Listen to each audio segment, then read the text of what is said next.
आप सभी को हमारे नाम और आप सभी बहुत धन्यवाद कि आप सभी यहाँ पे और आज हम सभी यहाँ पे आए हैं।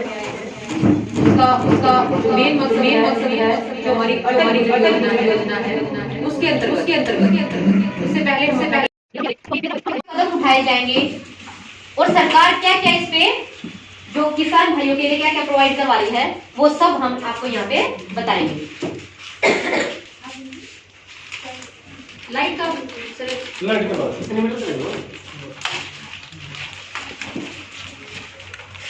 तो जो अटल भूजल योजना है ये इसका जो है प्रारंभ कब हुआ था, कब ये चली थी? जो अटल भूजल योजना 25 दिसंबर 2019 को जो हमारे माननीय प्रधानमंत्री श्री नरेंद्र मोदी जी हैं उन्होंने जो हमारे पूर्व प्रधानमंत्री थे स्वर्गीय अटल बिहारी वाजपेयी के 95वें जन्म दिवस पर इसका शुभारंभ किया था। और ये योजना हमारे भारत के 7 राज्यों में चली हुई है। 7 राज्य संकट की स्थिति में आ चुके हैं जिनमें से हरियाणा, गुजरात, राजस्थान, महाराष्ट्र, कर्नाटक, उत्तर प्रदेश, मध्य प्रदेश, इस 7 में सबसे नीचे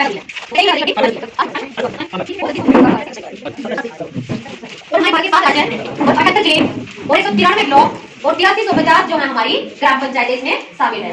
आप भी बैठ जाइए इधर जो इसमें शामिल है जिनमें संकट मास्क लगाना शुरू कर दिया था, सबके व्यवहार बदल गए थे। ऐसे ही हमने इसमें भी अपने व्यवहार को बदलना है। वो कैसे बदल सकते हैं? अभी हमारी सोच क्या है कि जैसे ही हम सुबह उठते हैं हमारा सबसे पहला कार्य होता है पानी भरने का, होता है ना जी। सबसे पहले हम उठ के ताजा पानी भरते हैं जिससे हमारा सारा दिन चलता है। और हमारी सोच क्या है, हम अगले दिन क्या करते हैं, चाहे हमने कैंपर में से या फिर मटके में से 2 गिलास पानी लिया हो, उसमें बाकी सारा बचा हुआ है, हम क्या करते हैं उसको गिरा देते हैं। ऐसे करते हैं ना जी। लेकिन हमें अपनी ये सोच बदलनी है। ऐसा क्यों करते हैं? हम सोचते हैं वो पानी बासी हो गया जी, ऐसे ही सोचते हैं ना। लेकिन आप सब हरिद्वार गए होंगे, गंगा जल लेके आए होंगे वहां से, उसको कितने कितने सालों तक हम संजो के रखते हैं ना जी। कितने सालों तक? काफी समय तक उसको रखते हैं और मंदिर में रखते हैं जी सजा के।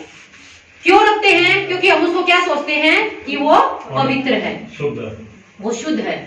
लेकिन जब हमारी ये सोच, हमारी जो माइंड में ये बस गया है कि जिससे हमारी दिनचर्या चलती है, जिससे हम पीते हैं, हम जीवित हैं जिस पानी से, उसको भी अगर हम पवित्र समझने लग जाए तो सबसे पहला स्टेप है जी कि हम कुछ % अपना पानी को बचा सकते हैं। और आगे आता है हमारा कि जैसे हम ब्रश करने लग जाते हैं उसमें भी हम काफी पानी वेस्ट कर देते हैं, क्योंकि सुविधाएं हर घर में है जी। वॉश बेसिन, सिंक सभी के घर लगे हुए हैं। और जब हम ब्रश करने लग जाते हैं तो क्या करते हैं, हमारी टूटी को, और जब तक हमारी ब्रश पूरी नहीं हो जाती उसको बंद नहीं करते। हम ब्रश को एक डिब्बे में पानी लेके भी कर सकते हैं ना जी। फिर बर्तन का भी ऐसा ही है। जब बर्तन साफ करने लग जाए, पहले क्या होता था, जो हमारी माताएं होती थी वो मोरी पे बैठ के बाल्टी में या फिर तसली में लेके बड़े बर्तन साफ करते थे, ऐसे ही करते थे ना जी। लेकिन अब हम क्या करते हैं, सिंक की टूटी चलाते हैं और बर्तन साफ करते रहते हैं। सरकार ऐसी फसलों का यूज करे जिसमें पानी की लागत कम लगे। इससे भी हमारा जो वाटर लेवल वो कुछ % ऊपर उठ सकता है। लेकिन हमारी जो पारंपरिक जो विधि है धान, हम उसको छोड़ना नहीं पसंद करते। हमें क्या करना है, ऐसा नहीं है कि मान लीजिए किसी के 10 किले हैं और हम ये कहते हैं 10 किलो में सब्जियां लगा दो, ऐसा नहीं करना। किसी के पास 10 किले हैं तो 1 किले में या 2 किले में सब्जी भी लगा सकता है। इन चीजों में सरकार अब सब्सिडी भी दे रही है। आप सभी को पता होगा, जब आप कह रहे हो कि दूसरी ट्रेनिंग है, हमारी मीटिंग है जल को लेके, तो आप लोगों को उसमें बताया भी गया होगा कि एक माइक्रो सिंचाई होती है, ड्रिप और स्प्रिंकलर। हमारे गांव में किसी ने यूज किया सर? ये किया हुआ, हाँ, लेकिन सब्सिडी तो नहीं है। ड्रिप और स्प्रिंकलर में सरकार 85% सब्सिडी दे रही है। 2 साल से पीछे। तो अब क्या कर रही है, वो पूरे फरवरी तक पूरे 100% सब्सिडी दे रही है। जो फरवरी तक रजिस्ट्रेशन, बिल्कुल फरवरी तक सर, जिसमें सरकार जो हमें 15% फार्मर शेयर देना होता था, वो जो फार्मर शेयर है वो अटल भूजल योजना देगी। तो अपना रजिस्ट्रेशन कराएं इसके लिए। बिल्कुल जी, कहाँ करवाएं? हमारे पास कराओ। जिन्होंने पहले आपका कहाँ है? जो डीसी की कोठी है ना सर, उसके सामने अच्छा हाँ, इरिगेशन डिपार्टमेंट, सिंचाई विभाग में। हाँ आप अपना नोट करा सकते हैं। एक मिनट जो भी ट्रिप या डीसी को- डीसी की कोठी है जी, उसके सामने ठंडी सड़क पे, डीसी की कोठी के सामने कह दिया अम्बेडकर चौक देखा होगा जी SPG आपने? को, वही है एडीसी है SPG हाँ, इरिगेशन वो तो पता है। जिसको भी मैं भी कंटिन्यू कर रही हूँ, हमारा जो माइक्रो सिंचाई है, ड्रिप और स्प्रिंकलर, जो एक सुबरी गांव में है, जो हमारे पूर्व सरपंच संदीप जी हैं, उनके भाई पंकज जी, वो 8 एकड़ में सब्जियां लगा रहे हैं, और ड्रिप सिस्टम से जो टपका होता है विधि, उसमें वो उससे अपना कर रहे हैं खेती जी।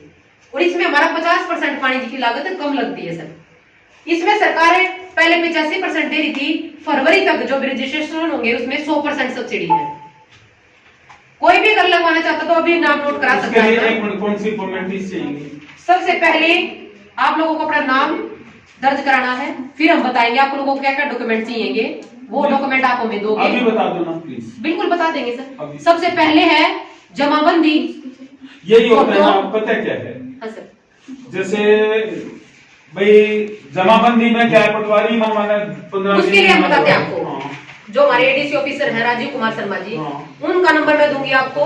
कोई भी अगर तहसीलदार से या जमाबंदी से या नक्शा से हाँ कोई भी कुछ भी अगर दिक्कत आए तो उनसे कॉल करना, वो तुरंत आपको करवाएंगे। जिससे जो बारिश का जितना भी पानी होता है वो सारा हमारा धरती के नीचे जाएगा, जिससे हमारी धरती थोड़ी सी रिचार्ज हो सकती है। सेकंड पॉइंट हमारा आता है रिचार्ज पिट, यानी कि सोखता गड्ढा। सोखता गड्ढा क्या होता है, आने वाले समय में ये कंपलसरी कर दिया है जी कि हर एक घर के आगे सोखता पिट बनेगा, जिसमें क्या होता है कि हमारे घर का जितना भी जो पानी होता है वो उस गड्ढे में जाएगा। उसकी 4 लेयर होती है, जिसको हम बढ़ा देते हैं, जिसमें सबसे पहले बड़ी ईंटें डालते हैं, फिर आधी ईंटें, फिर उसके बाद कंकड़ पत्थर बजरी होती जो, फिर उसके बाद बिल्कुल बारीक चूना सा, जिससे हमारे घर का जितना भी पानी होगा वो सब इनसे टकरा के सीधा नीचे जाएगा। 99% हमारा जो है पानी जो है साफ होके नीचे जाएगा। आप लोगों ने देखा होगा कि जो झरनों से जो पानी आता है वो कितना ही साफ होता है। वो क्यों होता है? क्योंकि वो जो पहाड़ होते हैं उनसे रगड़ खा के नीचे आता है, इसलिए वो पानी इतना साफ होता है। हाँ जी सर।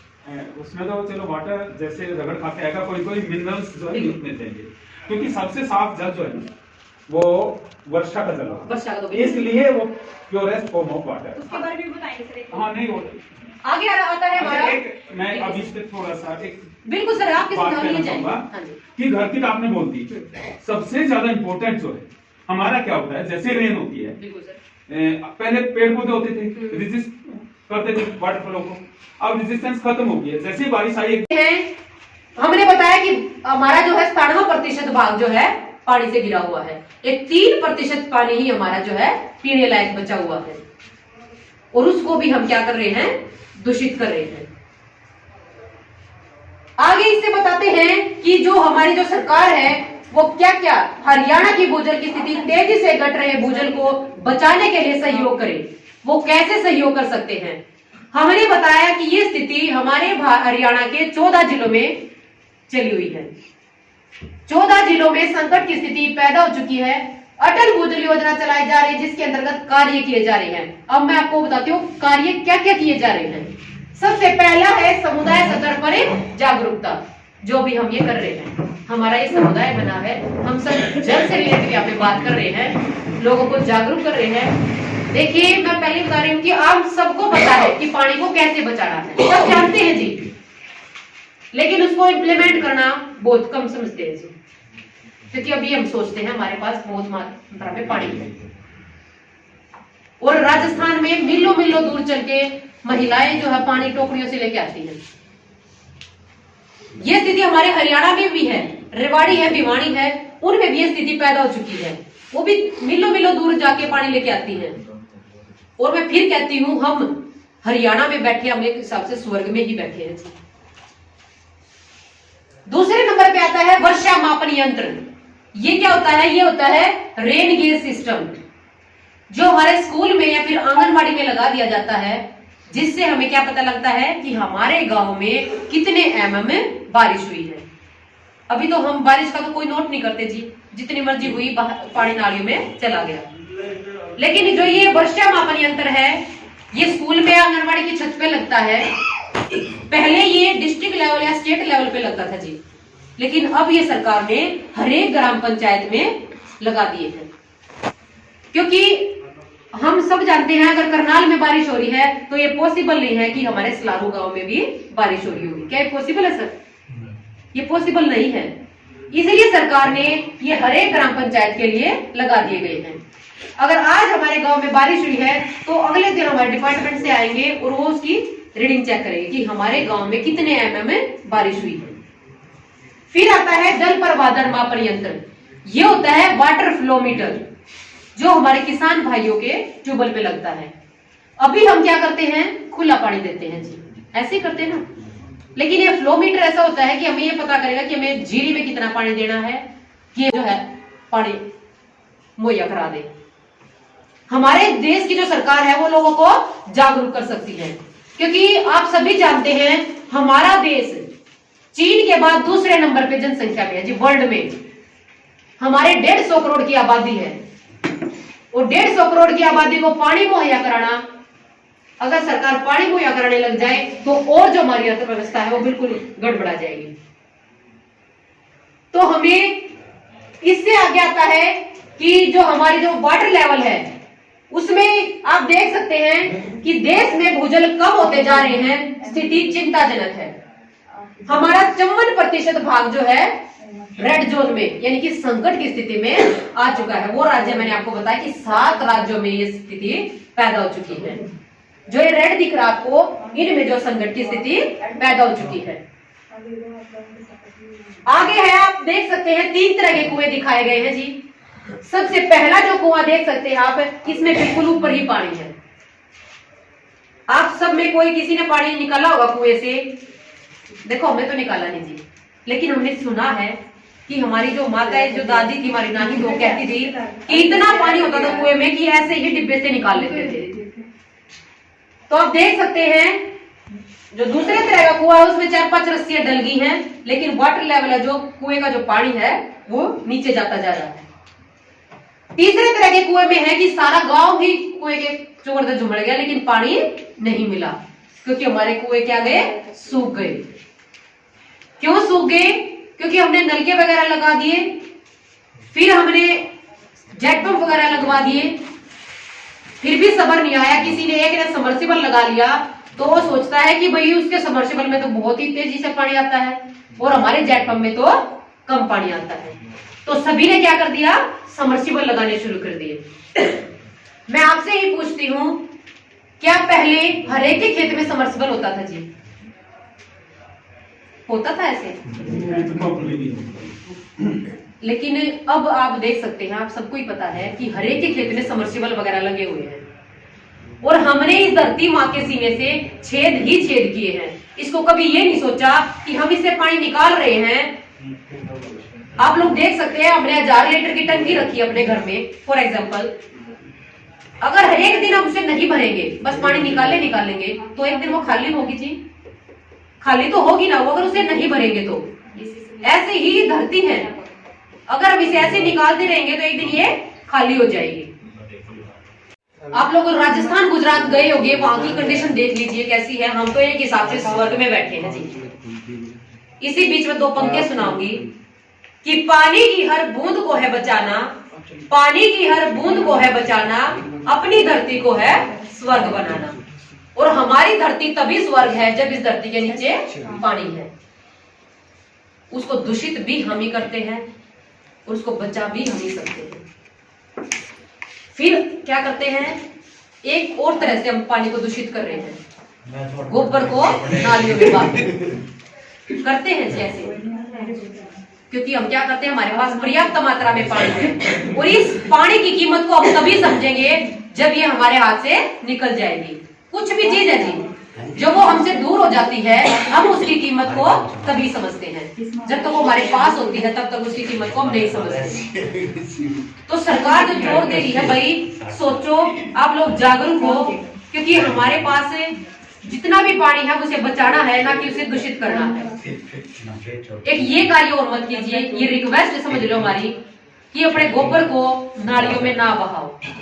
वो नालियों से सीधा बड़े नालों में, नालों से सीधा जोड़ों में जाता है और जो रजसी दाव हमारा जो नीचे जाता है, जो हमारा जो ग्राउंड वाटर लेवल में जो साफ पानी है, वो उसको भी दूषित करता है। हमें ये सोच बदलनी है। आगे आता है हमारा कि जो हमारा जो पानी है, वैसे तो हमारा पानी 97% भाग पर पानी है, लेकिन वो पानी पीने लायक नहीं है। आप सभी जानते हैं जो सागरों में, महासागरों में पानी है वो कैसा है, खारा है जी। क्या हम उसको पी सकते हैं? हम उसको डायरेक्ट नहीं पी सकते। एक इजराइल देश का नाम सुना होगा जी आप लोगों ने, कोई गए भी होंगे वहां पे। वहां पे क्या है, वहां पे धरती के नीचे पानी नहीं है जी। तो आप समझोगे कि पानी नहीं है तो वो जीवित कैसे हैं, क्योंकि वहां पे धरती के नीचे पेट्रोल है, कच्चा तेल है, और वहां की सरकार क्या करती है, उस कच्चे तेल को यूरोपियन कंट्रीज में बेच के अच्छा मुनाफा कमा रही है। और फिर क्या करती है, जो समुद्रों का, जो सागरों का जो पानी है ना, जो खारा पानी है, उसको फिल्टर करके फिर प्यूरिफाई करवा के अपनी जो प्रजा है, अपनी जो गांव, उनके जो देश की जो प्रजा है, उसको पानी मुहैया करा रही है। और 1 लीटर पानी प्यूरिफाई करवाने में 17 रुपए लगाती है। भाई उनकी सरकार तो कर रही है, क्योंकि उनके पास अर्थव्यवस्था ठीक है। वो तो अपनी धरती से जो तेल निकाल के उसको बेच रहे हैं, उससे अपने पानी खरीद रहे हैं। लेकिन हमारे पास तो हमारे देश में जो नीचे जो हमारे, वो भी नहीं है कि हम अपना कच्चा तेल बेच ले, और जो है गेहूं में कितना देना है, या फिर फसल में कितना देना है, सब्जियों में कितना देना है, ये उस सब की रीडिंग निकाल लेगा। हमें पता लगेगा कि हमें इस फसल में इतना पानी देना है। अगर किसी का भी 3 इंची बोर हो, जहां से जैसे ड्राइवरी होती है, जहां से पानी निकलता है, तो वो अपना नाम नोट करा सकते हैं। ये बिल्कुल फ्री ऑफ कॉस्ट लग रहा है, सरकार लगा रही है वाटर फ्लो मीटर। जिसका भी 3 इंची बोर हो अपना नाम नोट करा सकता है, उसी के ट्यूबवेल पे ये लगा दिया जाएगा। आगे आता है हमारा जल परीक्षण किट। ये होता है वाटर क्वालिटी टेस्टिंग किट। आपके गांव से 2 टेस्ट लिए गए थे जी, पानी के सैंपल लिए थे, एक पीने वाले पानी का और एक खेत वाले पानी का, जिसकी रिपोर्ट हमने चंडीगढ़ लैब में भेजी थी। उसकी रिपोर्ट हमारे पास आ चुकी है। हम आपको बताएंगे कि आपके गांव का पीने वाला पानी कैसा है और खेत वाला पानी कैसा है, उसकी रिपोर्ट हम आपको बताएंगे। इसमें क्या होता है, ये हमारे आंगनवाड़ी वर्कर को या फिर ट्यूबवेल ऑपरेटर को, क्या आ चुके हैं ट्यूबवेल ऑपरेटर जी? है नहीं है जी, कुछ पता मैं नहीं कितने ये ऑपरेटर थोड़ा है, तो आपका टूल ऑपरेटर थे नहीं, हमारे गांव का तो यही है ना, ये तो मेन ऑपरेटर बदल दिया इन्होंने पिछली पंचायत ने। अच्छा सर, ठीकरी का लगा दिया उधर से, वो तो आते नहीं, वो कभी नहीं आया। फिर आप लगाओ ना, बड़े गांव से ही लगाओ कोई। मैम वो वीडियो पता क्या करी है, हमने अनाउंस उसको अगर मेरे पावर में नहीं है, अगर वो ऑपरेटर चलाता है ट्यूबवेल, हाँ वो चला के चला जाएगा, वेस्टेज जितना है चलते रहेगा। अब तो आप एक नई ग्राम पंचायत बनी है। नहीं, आप हमें लिख के दो ना थोड़ा दिया ऑपरेटर काम करके। ये कोई ना सर, कल हमारी मीटिंग है बड़ी मैडम के साथ, हमारे जो ADC officer sir Rajiv Kumar Sharma, गाँव के होना चाहिए। बिल्कुल जी, गांव के होना चाहिए। गांव का ऑपरेटर होगा, नोट कर लो प्लीज। हमने अपने अभ्यास से चाबी ले ली है, ट्यूबवेल जहाँ 4 घंटे चलता था वहाँ 1.5 घंटे चला रहे हैं इस टाइम, ये चला रहे हैं, इनका लड़का चला रहा है, लेकिन इसको पेड़ ही मिली पीछे 5-6 साल से। नाम उसका दे दिया, कभी कभी आता था उससे, हमने जिस दिन के हम बने हमने चाबी ले ली उससे। 1.5 घंटे चलाते हैं सिर्फ, आगे चलता है 4-4 घंटे, तो 2.5 घंटे सुबह, 2.5 घंटे जो वेस्टेज कम हुई है पानी में। कितना पानी वेस्ट कम हुआ। अगर वो आता है वो तो चला के चला जाएगा, वो आता नहीं है। उसको हटा दो ना, फिर आप छोड़ो उसको। आप थोड़ा जवाब भी हमारी बिल्कुल हेल्प सर, करो। आपको क्या करना है, जो हमारे ग्राम सचिव है ना अपने इस गांव के, उनसे कांटेक्ट करो, और जो जेई है उनसे, वो वीडियो ऑफिस में जाएंगे। बात हुई थी मेरी वीडियो, हाँ, सभी से बात करके आप बोलो कि हमें अपने गांव का ही ट्यूबवेल ऑपरेटर मेरी चाहिए। बात हुई थी, वीडियो कह रही है कि ये हमारी मेरी उसमें नहीं है, ये तो चला गया उसमें पब्लिक हेल्थ पब्लिक हेल्थ में। तो आप वहां से लिखवाओ, पब्लिक हेल्थ वाले कहते हैं एक्सीएम से मिलो, ये ना ऑफिस वाले मैट हो गए। जो हड्डियां होती हैं, आप सभी जानते हैं, जो बच्चा पैदा होता है, कई बार बच्चे के जो पैर होते हैं, हड्डियां होती है, टेढ़ी मेढ़ी हो जाती हैं, अगर वो कैल्शियम की मात्रा ज्यादा होने के कारण होती है। आगे आता है हमारा क्लोराइड। हमारे क्लोराइड पीने वाले पानी में है 26 की मात्रा है। जो आगे आता, कई बार होता है कि हड्डियों में दर्द होने लगता है, जोड़ों में, वो क्लोराइड की मात्रा ज्यादा होने से होता है। फिर आता हमारे पीने वाले पानी में फ्लोराइड की मात्रा 0.588 है। इससे अगर इसकी मात्रा ये 1 mg/लीटर से ऊपर नहीं होनी चाहिए। अगर इसकी मात्रा ज्यादा होगी फ्लोराइड की, तो हमारा जो एक फ्लोरोसिस नामक की बीमारी होती है वो लग जाती है। कई बार ऐसा होता है हमारे दांत पीले होने लगते हैं, कई बार ब्लैक ब्लैक से भी होने लगते हैं, दर्द भी होने लगता है, वो हमारा फ्लोराइड की मात्रा ज्यादा होने से होती है। आगे आता है हमारे पीने वाले पानी में नाइट्रेट की मात्रा 1.48 है, जो कि 45 से ज्यादा नहीं होनी चाहिए, और हमारे पीने वाले पानी में नाइट्रेट की मात्रा है 1.48। अब आप देख सकते हैं कि पीने वाले पानी में और खेत वाले पानी की रिपोर्ट में क्या अंतर है। पीने वाले पानी में हमने बताया कि पीएच मान 7.52 है, और खेत वाले पानी का पीएच मान है 7.22। आगे है पीने वाले, जो खेत वाले पानी की ईसी यानी कि विद्युत चालकता है वो है 1448। कई बार क्या होता है, जो खेत वाले पानी में और पीने वाले पानी में ईसी की मात्रा, विद्युत चालकता, अगर पीने वाले पानी में ईसी ज्यादा होगी तो हमारी ग्रोथ रुकेगी, और अगर खेत वाले पानी में होगी तो हमारी जो फसल पैदावार है उसमें रुकावट आएगी। कई बार क्या होता है, हमने 2 किसान हैं, उन्होंने एक साथ ही एक फसल लगाई है, लेकिन कई बार क्या होता है कि मान लीजिए इस किसान की फसल जो है पैदावार अच्छी है, और जो इसने लगाई इस खेत में पैदावार कम हुई, वो इसी की मात्रा से होती है जी। और इसी 1000 से ऊपर नहीं होना चाहिए, क्योंकि हमारे गांव के खेत वाले पानी की इसी यानी कि विद्युत चालकता वो 1448 है। आगे है हमारा जो टीडीएस है, टीडीएस की मात्रा 941.2 है। ये भी हमारे डिस्टेंस देख सकते हैं आप कि कितना डिफरेंस हमारी जो पीने वाले पानी की रिपोर्ट में और खेत वाले पानी की रिपोर्ट में। आगे है हमारा हार्डनेस 244, कैल्शियम 52.8, क्लोराइड की मात्रा 88, और फ्लोराइड की 0.7, और नाइट्रेट की 40.4, जो कि 45 को क्रॉस करने वाली ही है, और 45 से ज्यादा नहीं होनी चाहिए। ये थी हमारे पीने वाले पानी और खेत वाले पानी की रिपोर्ट। मैम ये जो सैंपल दिए हैं, यस सर, ये कितनी जगह से लिए हैं एग्रीकल्चर के? ये डिपार्टमेंट वाले लेके गए थे, इसके बारे में हमें पता नहीं। लेके गए थे आपके गांव से, और टैंकी वाला कि किस तरह से लिया था, ये तो इधर 2 है। ये भी हमारे डिस्टेंस देख सकते हैं आप कि कितना डिफरेंस हमारी जो पीने वाले पानी की रिपोर्ट में और खेत वाले पानी की रिपोर्ट में। आगे है हमारा हार्डनेस 244, कैल्शियम 52.8, क्लोराइड की मात्रा 88, और फ्लोराइड की 0.7, और नाइट्रेट की 40.4, जो कि 45 को क्रॉस करने वाली ही है, और 45 से ज्यादा नहीं होनी चाहिए। ये थी हमारे पीने वाले पानी और खेत वाले पानी की रिपोर्ट। मैम ये जो सैंपल दिए हैं, यस सर, ये कितनी जगह से लिए हैं एग्रीकल्चर के? ये डिपार्टमेंट वाले लेके गए थे, इसके बारे में हमें पता नहीं। लेके गए थे आपके गांव से, और टैंकी वाला कि किस तरह से लिया था, ये तो उस सरकारी टेबल से लिया था। हाँ उससे लिया होगा। ਆਹ ਦੇ ਪਾਣੀ ਜੋ ਪੀਣ ਵਾਲਾ ਆਪਣੇ ਸਰਕਾਰੀ ਟੂਲ ਦਾ ਹਾਂ। ਬਾਕੀ 2-3 ਟੁਕੜਾਂ ਦੇ ਲਏ ਸਨ ਇਧਰੋਂ ਪਿਆ ਸੀ ਇਧਰੋਂ ਗਿਆ ਸੀ ਕਿਹੜੀ ਕਿਹੜੀ ਸਾਈਡ? ਪਤਾ ਤਿੰਨੇ ਪਾਸੇ ਮਿਲਿਆ ਸੀ ग्राउंड वाटर लेवल कंडीशन क्या है, हमारे गांव में 853.11 एकड़ फुट, यानी कि हमारे गांव में कितने फुट पानी है, 853.11 एकड़ फुट है। और उपयोग किया गया पानी, उपयोग कितना कर रहे हैं हमें, 3227.85 एकड़ फुट। अब आप सभी जानते हैं कि हमारे पास पैसे तो है 800, और हम यूज कितना कर रहे हैं, 3000। तो आप देख सकते हैं कि उपलब्धता से अधिक उपयोग किया गया पानी -2374, यानी कि 2000 हमने इस धरती से कर्जा ले लिया है। और आप सभी जानते हैं अगर किसी का भी हम कर्ज लेते हैं तो उसका हमें चुकाना पड़ता है। और ये कैसे चुका सकते हैं, हम इस धरती को रिचार्ज करके अपने वाटर लेवल को ऊपर उठा सकते हैं। ये जो रिपोर्ट बनाई गई है, यहाँ पे जब बता रहे हैं कि पहले भी अटल भुजबल वाले आए थे तो उन्होंने एक वाटर बजट बनाया था अपने गांव का, आप सबसे मिलके कि हमारे गांव में पानी कितना है, कितना जोड़ों में है, कितना कुआं में है, कितना नदियों में है, कितना नालों में है, सबका एक बजट बनाया था, जिससे हमारा, जिसको वाटर सिक्योरिटी प्लान बोलते हैं, कि हमारे गांव में कितना पानी है। आगे है भूजल स्तर की घटती दर। हर साल हमारा 2.5 फुट प्रति वर्ष चोआ जो है नीचे घट जाता है। वर्तमान भूजल स्तर इस समय हमारा जो चोआ है वो 63.64 एक जो फुट है, यानी कि 63 फुट हमारा चोआ है। ये रिपोर्ट थी आपके पानी की, और ये हमारे कंडीशन की, हमारे जो वाटर लेवल कंडीशन क्या है। फिर हमने बताया किसान भाई किस प्रकार अपनी आमदनी को दुगना कर सकते हैं, वो हमने बताया फसल विविधीकरण के माध्यम से, जिसमें सरकार 7,000 रुपए सब्सिडी दे रही है। खाली भी हो सकता है जैसे हमारी धरती है। ठीक है मैम, मैं ये कहता हूँ जैसे रिचार्ज सिस्टम है, गवर्नमेंट को क्या करनी चाहिए, ग्राउंड लेवल पे करना चाहिए। बिल्कुल सर। तो ये तो आप कापी किताबों में जो अच्छी लग रही है चीजें सारी अच्छी, बिल्कुल आप जी, ये बिल्कुल जी। सेमिनार लग रहे हैं, जब धरातल पे काम हो ना मजा तभी है। ग्राउंड लेवल पे काम शुरू हो जाए ना, ये इन्वेस्टमेंट, ये भी इन्वेस्टमेंट है एट द एंड। आपको हायर % फार्मर शेयर है ना, ये जो जीएसटी कटती है वो कटेगी। जीएसटी लगेगी जी 12%। हमारा पहले क्या होता था, 85% सब्सिडी थी, 15% फार्मर शेयर और 12% जीएसटी।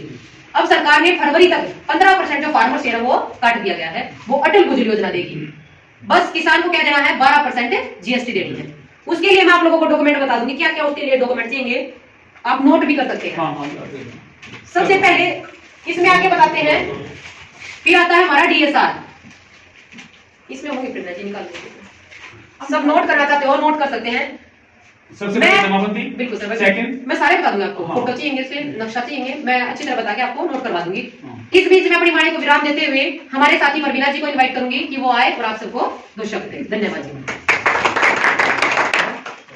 सबसे पहले तो आप सभी आप नोट कर लीजिए। गांववासियों का यहाँ पर अपना कीमती समय देने के लिए मैं धन्यवाद कहना चाहूंगी और हमारी टीम की तरफ से आप सभी का स्वागत है आज के इस 1 दिवसीय ट्रेनिंग प्रोग्राम में। हम अटल भूजल योजना के अंतर्गत आपके गांव में 1 दिन की ट्रेनिंग लेके आए हैं ताकि आपको पता चल सके कि देखो जी अभी तो हम पानी यूज कर रहे हैं, बहुत यूज कर रहे हैं, घर में भी निकाल रहे हैं, खेतों में भी खेती भी कर रहे हैं, क्योंकि पानी के बिना हाँ जी जीवन संभव नहीं है बिल्कुल भी पानी के बिना। तो छोटी छोटी जो चीजें हैं हमें समझने की जरूरत है, क्योंकि पानी के बिना है जीवन संभव नहीं है जी बिल्कुल भी। हम निकाल रहे हैं, जमीन के अंदर डाल नहीं रहे हैं कुछ भी। तो इसी हिसाब से एक तो हमारा होता है, अभी जैसे मैडम ने बताया कि फसल विविधीकरण के माध्यम से, देखो घर का तो मैडम ने बहुत अच्छे तरीके से बता दिया, भाई हम घरेलू महिलाएं किस प्रकार पानी को बचा सकते हैं और उसको भूजल स्तर को ऊपर उठाने में मदद कर सकते हैं। अब दूसरा हमारा आता है जो 70% पानी है, सबसे ज्यादा पानी हमारा खेती में यूज होता है जी, और उस पानी को हम कैसे बचा सकते हैं वेस्ट होने से। देखो जी खेती करनी भी जरूरी है, क्योंकि अन्न के बिना भी जीवित नहीं रह सकते, अन्न भी जरूरी है उगाना। तो ऐसी फसलें उगाएंगे हम जिनसे हम पानी की बचत कर सकते हैं। सबसे पहले आता है हमारा फसल विविधीकरण के माध्यम से, जीरी की जगह पे अन्य फसलें उगाएंगे, जीरी भी उगा सकते हैं, वो DSR में आता है हमारा डायरेक्ट सीड राइस। तो पहला हमारा आएगा फसल विविधीकरण के माध्यम से, क्योंकि सबसे ज्यादा जो पानी हमारा गन्ने की फसल और धान की फसल लेती है, धान की फसल में सबसे ज्यादा पानी लगता है, सबसे ज्यादा। आप लोग धान की बिजाई करते हो, जैसे पहले डोज लगाते हो जी, ठीक है, फिर खेत में लगाते हैं उसको, इसमें खड़ा पानी रखते हैं, उसमें पानी सबसे ज्यादा वेस्ट होता है। अगर आप धान की सीधी बिजाई करोगे, गेहूं की तरह जैसे धान उगाते हैं, गेहूं की तरह अगर उगाएंगे हम उसको, उसमें सरकार 4000 सब्सिडी दे रही है आपको प्रति एकड़ प्रति वर्ष। लेकिन उसमें यही है कि आपको अपना रजिस्ट्रेशन कराना पड़ेगा, मेरी फसल मेरा ब्यौरा पे साइट पे जाके वहाँ रजिस्ट्रेशन होएगा, उसके बाद वेरिफिकेशन होगी आपकी फसल की। अगर आपने धान की सीधी बिजाई कर रखी है तो आपको 4000 रुपये प्रति एकड़ मिलेगा सरकार की तरफ से। और उसमें एक और बात है जी, आप लोगों की ये भी बात आएगी कि उसमें खरपतवार ज्यादा होती है जी। लेकिन हमारे जो नगला में गगे हैं किसान, वो उनके 40 एकड़ है जमीन, वो 40 के 40 एकड़ में धान की सीधी बिजाई कर रहे हैं जी। उनको ट्रेनिंग दिलवाई थी जिससे कि उनके खेत में खरपतवार भी नहीं होती, बहुत अच्छे तरीके से। और अपनी जो सीधी हम बिजाई करते हैं, जैसे आप लोग लगाते हो धान, तो उसमें किस प्रकार मतलब कि कितनी निकल जाती है धान? 25-26 हाँ जी। और वो 32 क्विंटल गेहूं वो धान निकल रही है सीधी बिजाई से, 32 क्विंटल। देखो जी फसल भी अच्छी हो रही है उनकी, धान भी लगा रहे हैं, अच्छी भी हो रही है और ज्यादा भी हो रही है, सरकार भी 4000 रुपए दे रही है। अच्छा, इस बीच में एक मैं हाँ जी बिल्कुल। क्या हुआ कि मैंने मक्की के 17-16 एकड़ लगाई, हाँ जी। तो उसमें क्या हुआ कि जो हमारा एडीओ होता है हाँ जी। और पटवारी होता हाँ है, जी। उन्होंने उसको वेरीफाई करना होता है। हाँ जी। और एग्रीकल्चर डिपार्टमेंट में ही वो पैसे जाने थे वहाँ, तो उसके पैसे आए नहीं, उन्होंने करा ही नहीं, ना करते वो मांगते ही ये नहीं, आपने रजिस्ट्रेशन कराया था? सब कुछ करवाया था, ठीक है। फिर वो कभी मैडम वो कमीशन पहले मांग लेते हैं, मांग लेते, कमीशन पहले मांग लेते। फ्रैंकली स्पीकिंग कमीशन मांगते हैं सीधे तरीके से, बढ़िया। अरे उस कमीशन को भी हमने बढ़ावा दे रखा है, जब हम कहना क्यों दे कमीशन है, वही कह रहे हो। पता क्या बड़ा है? ये मैं आपको खाता नंबर रॉन्ग दे दिया, साइन करने हैं ना, एक फिर आप साइन करने के आजकल तक शपथ लेंगे, फिर एक ग्रुप फोटो होगा, फिर आप सबकी भी छुट्टी और हमारी भी छुट्टी। और एक बार जोरदार तालियां इतना शांति से बैठे रहने के लिए। और अपना हम प्रतिज्ञा लेते हैं कि हमारे गांव में भूजल को बचाने के लिए हम सब मिलकर पानी का सदुपयोग करेंगे और पानी की एक बूंद को भी बर्बाद नहीं करेंगे। हर साल नए पेड़ लगाएंगे और उनकी रखवाली करेंगे और अपने गांव के जोहड़ को गंदा नहीं करेंगे। और हम अपने साथ साथ अपने साथियों को भी भूजल बचाने के लिए जागरूक करेंगे। धन्यवाद।